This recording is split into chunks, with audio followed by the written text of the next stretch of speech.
The one particular project I worked on is called Holodeck, which is a high-fidelity simulator for reinforcement learning, which simply stated is it's a realistic-looking simulator in which we can train artificial intelligent agents. And we've built it on top of a video game engine, and we've added a lot of our own material into it to make it easy for researchers to control these agents in these artificial worlds and to be able to give them, I guess, artificial brains. And that's a lot of what my research has been. How do we teach them to learn complex behaviors in complex environments just like a human? In my projects, I typically need to travel, and I need to go to places that are just really far away or really difficult to be in. I study deserts and I study volcanoes, and so my mentored research projects often involve me bringing students to those locations. I might tell the student, hey, I would love to have you involved in this. Do you have a passport? And so, we need to go to the United Arab Emirates in a few months.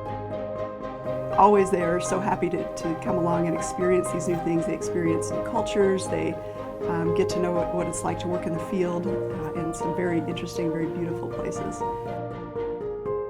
So my future goal is to be a community college math professor.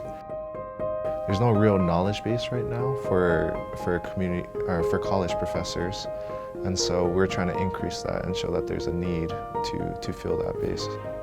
Unfortunately, not everybody knows how to convey that knowledge effectively, and so I feel like this will help to bridge the gap between teachers and students.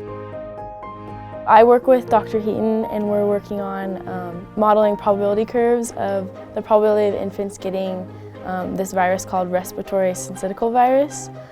And so we just want helping healthcare providers estimate what the seasonality of this curve is going to look like, and so they can prepare for the upcoming flu season. I was able to participate in writing a paper, and that paper was focused on making renewable, greener catalysts. And just that in and of itself is a really rewarding feeling to feel like I contributed to the field of science, or to that specific field of science. But I also feel like working in the lab, I've had opportunities to help other research assistants who are newer than me, and just being able to give back and to help people learn how to do things correctly and maybe not make so many mistakes that I did also is very rewarding to feel like I'm helping somebody